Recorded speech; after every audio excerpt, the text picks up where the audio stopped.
வங்கக்கடலில் மையம் கொண்டுள்ள டிட்வா புயல் மணிக்கு 8 கிலோமீட்டர் வேகத்தில் நகர்ந்து வருகிறது. அண்மை செய்தியாக பார்த்து வருகிறோம். டிட்வா புயல் மணிக்கு 8 கிலோமீட்டர் தூரத்தில் வடக்கு வடமேற்கு திசையில் நகர்கிறது. மேலும் சென்னைக்கு 380 கிலோமீட்டர் தூரத்தில் தெற்கு திசையில் டிட்வா புயல் மையம் கொண்டிருப்பதாகவும் தகவல் வெளியாகியிருக்கிறது. வேதாரண்யத்தில் இருந்து 140 கிலோமீட்டர் தொலைவில் டிட்வா புயல் மையம் கொண்டிருக்கிறது. வங்கக்கடலில் மையம் கொண்டுள்ள டிட்வா புயல் மணிக்கு 8 கிலோமீட்டர் வேகத்தில் நகர்ந்து வருகிறது. மேலும் டிட்வா புயல் மணிக்கு 8 கிலோமீட்டர் தூரத்தில் வடக்கு வடமேற்கு திசையில் நகர்ந்து கொண்டிருக்கிறது. சென்னைக்கு 380 கிலோமீட்டர் தூரத்தில் தெற்கு திசையில் டிட்வா புயல் மையம் கொண்டிருப்பதாகவும் தகவல் வெளியாகியிருக்கிறது. வேதாரண்யத்தில் இருந்து 140 கிலோமீட்டர் தொலைவில் டிட்வா புயல் மையம் கொண்டிருக்கிறது. வங்கக்கடலில் மையம் கொண்டுள்ள டிட்வா புயல் மணிக்கு 8 கிலோமீட்டர் வேகத்தில் நகர்ந்து வருவதாகவும் தகவல் வெளியாகியிருக்கிறது. டிட்வா புயல் மணிக்கு 8 கிலோமீட்டர் தூரத்தில் வடக்கு வடமேற்கு திசையில் நகர்ந்து கொண்டிருக்கிறது. சென்னைக்கு 380 கிலோமீட்டர் தூரத்தில் தெற்கு திசையில் டிட்வா புயல் மையம் கொண்டிருப்பதாகவும் தகவல் வெளியாகியிருக்கிறது. வேதாரண்யத்தில் இருந்து 140 கிலோமீட்டர் தொலைவில் டிட்வா புயல் மையம் கொண்டிருப்பதாகவும் புயல் கரையை கடக்கும் வரை சுற்றுலா பயணிகள் பாதுகாப்பு கருதி பிச்சாவரம் படகு குழாம் செயல்படாது என்றும் அறிவிப்பு வெளியாகியிருக்கிறது. வங்கக்கடலில் மையம் கொண்டுள்ள டிட்வா புயல் மணிக்கு 8 கிலோமீட்டர் வேகத்தில் நகர்ந்து கொண்டிருக்கிறது.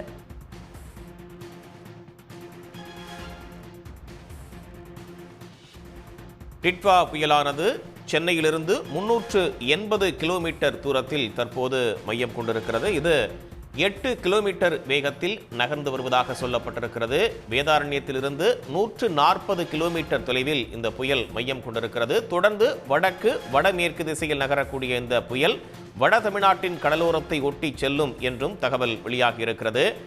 வங்கக்கடல் பகுதியில் மையம் கொண்டிருக்கக்கூடிய டிட்வா புயலானது மணிக்கு 8 கிலோமீட்டர் வேகத்தில் நகர்ந்து கொண்டிருக்கிறது. சென்னையிலிருந்து 380 கிலோமீட்டர் தொலைவில் இந்த புயலானது மையம் கொண்டிருக்கிறது. அதே போல புதுவையிலிருந்து 280 கிலோமீட்டர் தொலைவில் இந்த புயல் மையம் கொண்டிருக்கக்கூடிய நிலையில் புயலினுடைய நகர்வு வேகம் என்பது 8 கிலோமீட்டர் வேகமாக இருக்கிறது. தொடர்ந்து வடக்கு வடமேற்கு திசையில் நகரக்கூடிய இந்த புயலானது வட தமிழ்நாட்டின் கடலோரத்தை ஒட்டி நகர்ந்து செல்லக்கூடும் என்றும் கணிக்கப்பட்டிருக்கிறது. வட தமிழ்நாட்டின் கடற்கரையை 25 கிலோமீட்டர் வரையில் இது ஒட்டி செல்லும் என்றும் தற்போது கணிக்கப்பட்டிருக்கிறது. அண்மை செய்தியாக பார்க்கிறோம். டிட்வா புயலின் தாக்கம் பல்வேறு மாவட்டங்களிலும் கனமழையை கொடுத்து வரக்கூடிய நிலையில் புயலானது தற்போது 8 கிலோமீட்டர் வேகத்தில் நகர்ந்து வருகிறது. சென்னையிலிருந்து 380 கிலோமீட்டர் தூரத்திலும் புதுவையிலிருந்து 280 கிலோமீட்டர் தூரத்திலும் இருக்கிறது. வேதாரண்யத்திலிருந்து 140 கிலோமீட்டர் தூரத்தில் மையம் கொண்டிருக்கக்கூடிய இந்த புயலானது தொடர்ந்து வடக்கு வடமேற்கு திசையில் நகர்ந்து வட தமிழ்நாட்டினுடைய கடலோரத்தை ஒட்டி செல்லும் என்று தகவல் தெரிவிக்கப்பட்டிருக்கிறது. சென்னை உள்ளிட்ட வட தமிழ்நாட்டினுடைய கடற்கரையை 25 கிலோமீட்டர் வரை இந்த டிட்வா புயல் நெருங்கி வரும் என்றும் சொல்லப்பட்டிருக்கிறது.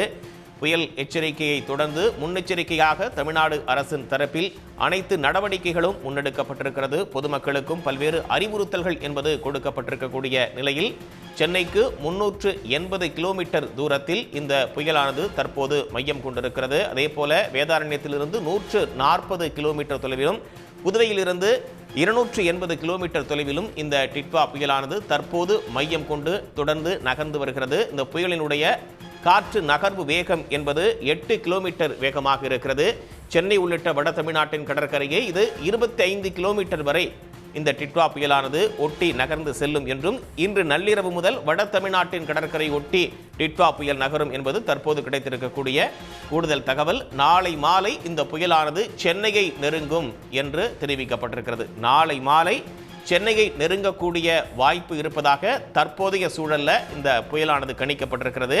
தற்போது வரை மணிக்கு 8 கிலோமீட்டர் வேகத்தில் இந்த புயலானது நகர்ந்து வருகிறது.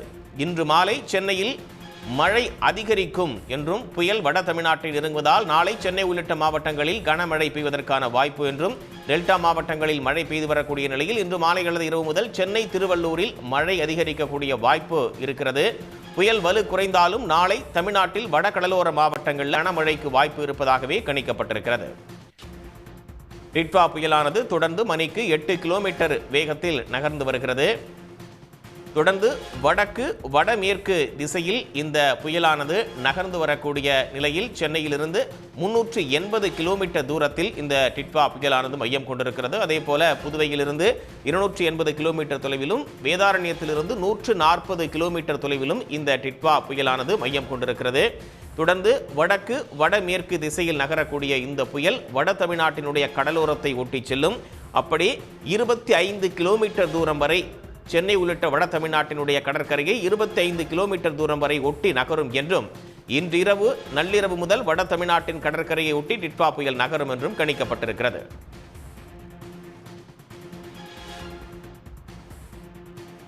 நம்மோடு தனியார் வானிலை ஆர்வலர் பிரதீப் ஜான் அவர்கள் இணைந்திருக்கிறார். வணக்கம் சார். வணக்கம் சார், இப்போ தற்போதைய சூழல்ல சென்னைக்கு எப்போது முதல் மழை இருக்கும் அப்படின்னு எதிர்பார்க்கலாம் சார்? இந்த காலை பாத்தீங்கன்னா நமக்கு இலங்கையோட நிலப்பகுதியில இருந்து அந்த புயலானது நமக்கு கடல் பகுதிக்கு வந்திருக்கிறத பாக்குறோம். ஒரு வலுவிழந்த நிலையில நமக்கு வந்திருக்கிறத பாக்குறோம். ஸோ டெல்டா மாவட்டங்கள்ல நேற்று இரவுல இருந்து மழை தொடங்கிவிட்டது. ஸோ படிப்படியாக நமக்கு அடுத்து வர சில மணி நேரத்தில் நமக்கு கடலூர் மற்றும் மயிலாடுதுறை, பாண்டிச்சேரி போன்ற இடங்கள்ல மழை தொடங்கிறதுக்கான வாய்ப்பு இருக்கிறத பாக்குறோம். இரவு நம்ம போகும்போது நம்ம சென்னைக்கு அருகே நமக்கு மழையோட மேகங்கள் நமக்கு தொடங்குறதுக்கான பார்க்கணும். பட் நாளை காலையிலிருந்து அதிகாலையிலிருந்து நம்ம சென்னையோட இது ஒரு ஃபேவரட் அந்த டைம்ல தான் நமக்கு அந்த ஃபேவரபிள் விண்ட்ஸ் இருக்கிறத பாக்குறோம். ஸோ நாளை மாலையில சென்னைக்கு அருகே அந்த காற்று அந்த புயலான டிட்வா புயலானது ஒரு வலுவிழந்த நிலையில நமக்கு சென்னைக்கு கடலோர பகுதி அருகே வருவதற்கான வாய்ப்பு இருக்கிறது நம்ம பாக்குறோம். இது வலுவிழந்து தொடர்ந்து அப்படியே கடலையே வலுவிழக்குமா அல்லது புயலா கரையை கடப்பதற்கான வாய்ப்பு இருக்கா சார்? இது பெரிய நமக்கு ஒரு மார்ஜினல் புயலாக தான் இப்பயும் இருக்கிறது. ஸோ மழை தான் நம்ம பெருசா பாக்குறோம். ஸோ இதுக்கு புயலுக்கும் ஒரு காற்று மண்டலத்துக்கும் பெரிய டிஃபரன்ஸ் கிடையாது. நம்ம 37 நாட்ஸ் காற்றின் வேகம் வீசும்போது புயலுக்கு நம்ம பேர் கொடுக்குறோம். அதுவே 34 நாட்ஸோ இல்ல 33 நாட்ஸோ இல்ல 30 நாட்ஸோ இருக்கும்போது அதுக்கு நமக்கு தீவிர காற்று டீப் டிப்ரெஷன் சொல்லுவாங்க. ரெண்டுக்கும் ஒரு பெரிய டிஃபரன்ஸ் சிக்னிபிகன்ஸ் சேஞ்ச் கிடையாது. நம்ம சொல்றதுதான் அது இது புயல், இது காற்றழுத்த மண்டலம்னு சொல்றதுதான். மற்றபடி நம்ம கடல் பகுதியில அதோட சீட் எல்லாமே அதோட ஃபீச்சர்ஸ் எல்லாமே நமக்கு புயலுக்கு ஈக்குவலண்டா தான் இருக்கிற மாதிரி நம்ம பார்ப்போம். பட் நமக்கு இந்த கிட்டத்தட்ட ஒரு நாள் நம்ம நிலப்பகுதியில இருந்தனாலையும் சற்று ட்ரையா இருந்து நம்ம சொல்லுவோம். அதாவது ஈரப்பதம் இல்லாத காற்று அதோட பகுதியில சில பகுதியில சென்றனாலும் நமக்கு ஒரு வலுவிழந்த நிலை இருக்கிறது. இப்போ ஓப்பன் சீல வந்திருக்கு, கடல் பகுதியில வந்திருக்குது. அதுக்கு தேவையான வெப்பம் இருக்கிறது, ஈரப்பதம் இருக்கிறது.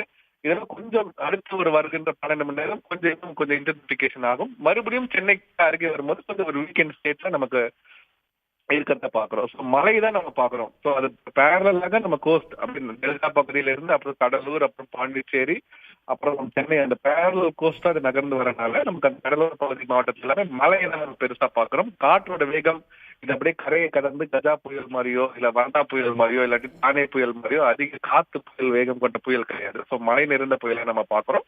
ஸோ கடலோர மாவட்டங்கள் எல்லாருமே ஒரு நாள் அது வேகமாக செல்கிறது. ரொம்ப ஸ்லோ மூவ்மெண்ட் நம்ம சொல்ல முடியாது. நாளை காலையே நமக்கு சென்னை பக்கம், நாளைக்கு மாலையே நமக்கு சென்னை அருகே வர்ற மாதிரி நம்ம பாக்குறோம். ஸோ அதனால மிக்சாங் புயல் மாதிரி அது அப்படியே நின்று 300-400 மில்லிமீட்டர் அந்த மாதிரி ஒரு பெரிய மழையை கொடுத்து அந்த மாதிரி பாக்குறது கிடையாது. இதுலயும் கனமழை, அதி கனமழைக்கான வாய்ப்பு இருக்குது. பட் பெருமழை, வெள்ளம் பெருக்கம் அந்த மாதிரி ஒரு மழையை நம்ம பார்க்கல. கண்டிப்பா மழை இல்ல மிக கனமழை இருக்கிறதுக்கான வாய்ப்பு பார்க்கிறோம். சென்னை பக்கத்தில் வரும் அருகில் கீழே இருக்கிற வரைக்கும், சென்னைக்கு கீழே இருக்கிற வரைக்கும் சென்னைக்கு மழை இருக்கும். சென்னையை தாண்டி செல்லும் பட்சத்தில் தென் ஆந்திராக்கு அந்த மழை நாளை மாலை இரவுக்கு மேல் டிசம்பர் 1ஆம் தேதி காலையில் படிப்படியாக மழை தென் ஆந்திரா பகுதிக்கு போய்விடும்.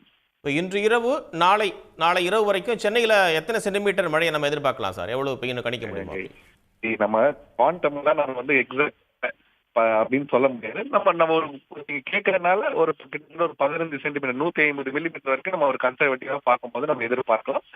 பட் கடந்த 20 நாளா பெரிய மழை சென்னைக்கு நவம்பர் மாதத்தில் நமக்கு இன்று வரைக்குமே நமக்கு 70 மில்லிமீட்டர் 7 சென்டிமீட்டர் தான் நம்ம சென்னையை பொறுத்த வரைக்கும் மழை கிடைக்கிறது. சராசரியே 38 சென்டிமீட்டர். ஸோ நவம்பர் மாதத்தில் நம்மளுக்கு ரொம்ப குறைவான மழை சென்னையை பொறுத்த வரைக்கும் நம்ம கிடைச்சிருக்கிறத பார்க்கிறோம். ஸோ அதனால இந்த மழை கண்டிப்பாக நமக்கு தேவை.